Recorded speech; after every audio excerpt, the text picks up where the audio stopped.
الحاد پورا کا پورا ایک نقطہ نظر رکھتا ہے، ایک فلسفہ رکھتا ہے، وجود کی کچھ متبادل توجیحات رکھتا ہے. ہم اس گفتگو میں اس کو زیر بحث من حیث المجموع نہیں لا رہے، صرف ایک جز کو جس پر وہ ہمارے خدا پر، جس خدا کو ہم مانتے ہیں، مسلمان مانتے ہیں، الہامی روایت کا خدا ہے، اس پر اعتراض کرتے ہیں. 10 کے قریب سوالات ہیں. وہ سوالات جو خدا کی دوسری تصویر پیش کرتے، میں چاہتا ہوں ایک ایک چیز پہ ٹھنڈے دل دماغ سے استدلال کے ذریعے ہم آپ سے جانیں. وہ لوگ جو اس وقت دین سے دور ہو چکے ہیں اور مذہب پر اعتراض کرتے ہیں، وہ بھی ہمارے بھائی ہیں، ہمارے ہی خاندانوں میں اٹھتے بیٹھتے ہیں، ہماری قوم کا حصہ ہیں، ان کو بھی ہم دعوت دیں. ہم سے پہلا نقطہ جو پیش کیا جاتا ہے وہ یہ کہ اس دنیا کے اندر ظلم ہوتا ہے، ناانصافی ہوتی ہے، جبر ہوتا ہے، لوگوں پہ پرسیکیوشن کی جاتی ہے. اگر کوئی خدا ہے جس خدا کو ہم مانتے ہیں تو وہ خاموش کیوں بیٹھا ہوا ہے، ظلم کرنے والے کا ہاتھ کیوں نہیں پکڑتا؟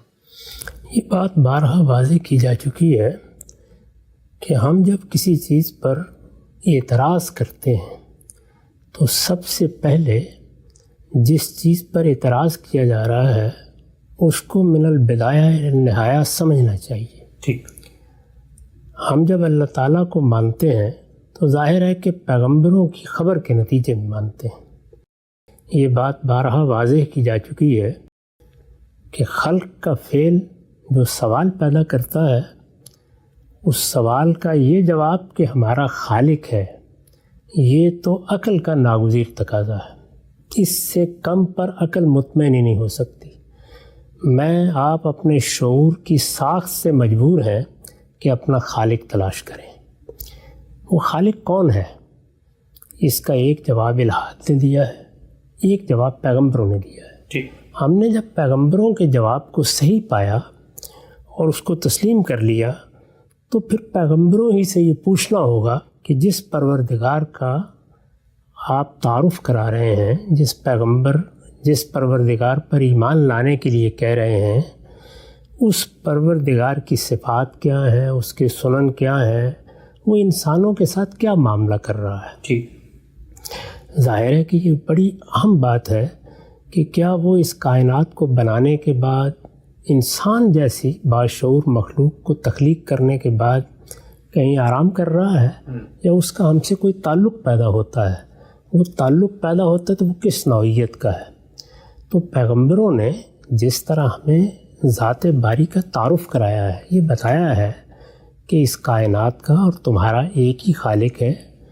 وہ خالق علیم و حکیم ہستی ہے. اس پر تم ایمان لاتے ہو تو ایک دن تمہیں اس سے ملاقات کا شرف بھی حاصل ہوگا، تم اس کی بارگاہ میں پیش کیے جاؤ گے. جب پیغمبروں نے یہ تعارف کرایا ہے تو ساتھ ہی یہ بھی بتایا ہے کہ یہ دنیا جس میں ہم پیدا ہوتے ہیں اور پھر مر جاتے ہیں، یہ دنیا کس مقصد سے بنائی گئی ہے. انہوں نے یہ بتایا ہے کہ اس دنیا میں ابتلاء کا قانون کار فرما ہے.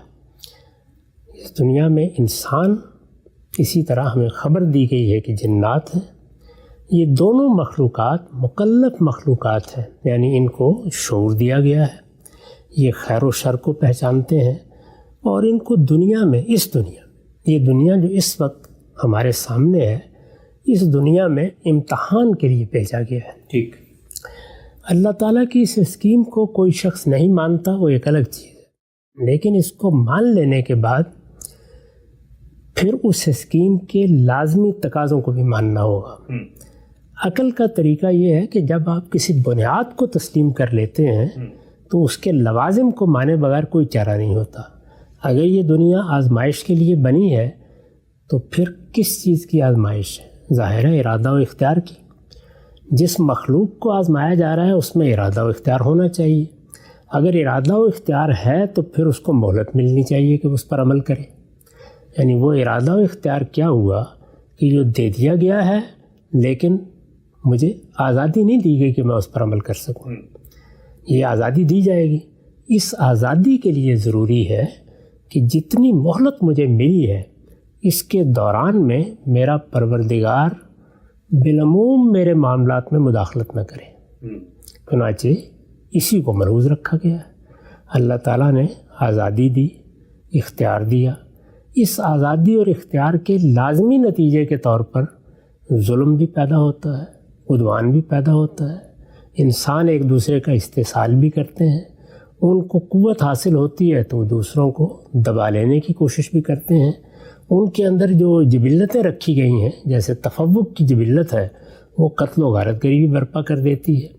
اسی طرح جن جبلتوں کی تسکین کے لیے تکاثر اور تنافس کی صلاحیت انہیں دی گئی ہے، وہ بھی اپنا کام کرتی ہے.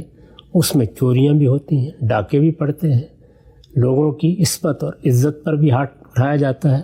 تو یہ ساری جتنی چیزیں ہیں، یہ سب در حقیقت اس ارادہ و اختیار کا لازمی نتیجہ ہے.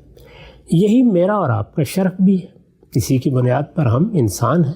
یہ ارادہ و اختیار ہی ہے کہ جس کی وجہ سے ہم یہ سمجھتے ہیں کہ ہم ایک ممتاز مخلوق ہیں. باقی مخلوقات کے مقابل میں ہم اپنا بھی شعور رکھتے ہیں اور اپنے شعور کا بھی شعور رکھتے ہیں، اور اس طرح چیزوں کو جانتے بھی ہیں، سمجھتے بھی ہیں، ان کا ادراک بھی کرتے ہیں، اور ان کے لازمی عقلی نتائج کو دریافت بھی کر لیتے ہیں. ہم نے جو تہذیب وجود پذیر کی ہے، ہم نے جو دنیا میں ایجادات کی ہیں، ہم نے جو نئی دنیا بنا ڈالی ہے، اسی ارادہ و اختیار کا استعمال ہے. عام طور پر اس کا استعمال مثبت ہو رہا ہوتا ہے، یعنی نیکی کے کاموں میں، خیر کے کاموں میں، تبرع کے کاموں میں انسان اپنے اس ارادہ و اختیار کو استعمال کرتا ہے. دنیا میں بڑے اعلیٰ درجے کے ادارے بناتا ہے، تہذیبی روایات قائم کرتا ہے، بڑی عمدہ قسم کی ثقافت وجود میں لاتا ہے. یہ سب کام کر رہا ہے، لیکن اس کا غلط استعمال بھی ہوتا ہے. یعنی ایسا نہیں ہے کہ اس وقت دنیا میں تمام شہر زندہ بن چکے ہیں، وہ آباد ہیں، شاد ہیں، ان میں لوگ رہ رہے ہیں، لیکن زندہ خانے بھی بنانے پڑتے ہیں، اس لیے کہ انسان اپنے حدود سے تجاوز کر جاتا ہے. تو یہ حدود سے تجاوز کی مہلت اس کے خالق نے اس کو دی ہے. اس مہلت کے دوران میں خالق سے یہ مطالبہ کرنا کہ وہ اس میں مداخلت کرے، یہ اس کی پوری اسکیم کو باطل کرنے کے مترادف ہے. وہ اگر مداخلت کرے گا، ظالم کا ہاتھ پکڑ لے گا، چور کا ہاتھ پکڑ لے گا، ڈاکو کا ہاتھ پکڑ لے گا، تو پھر تو کسی کے لیے آزادی عمل باقی نہیں رہے گی. اور جب آزادی عمل باقی نہیں ہے تو پھر امتحان کیسا، ابتلا کیسی، اور پھر اس کے جو نتائج بیان کیے گئے ہیں ان کے لیے کیا جواز باقی رہ جائے گا. تو کسی چیز پر بھی جب ہم تنقید کریں، اس میں سب سے پہلے یہ معلوم کرنا چاہیے کہ جس نے وہ کام کیا ہے، یا جس نے کوئی اسکیم بنائی ہے، یا جس نے کوئی معاملہ کیا ہے، اس کے پیش نظر کیا ہے. اس کے مقصد کو سامنے رکھے بغیر اس پر جو تنقید بھی کی جائے گی، وہ اصل میں اپنے ذہن کو دوسرے کے ذہن میں داخل کرنا ہے، اور اس سے بری تنقید کی کوئی مثال نہیں ملتی. متوازی ہو گیا غم صاحب.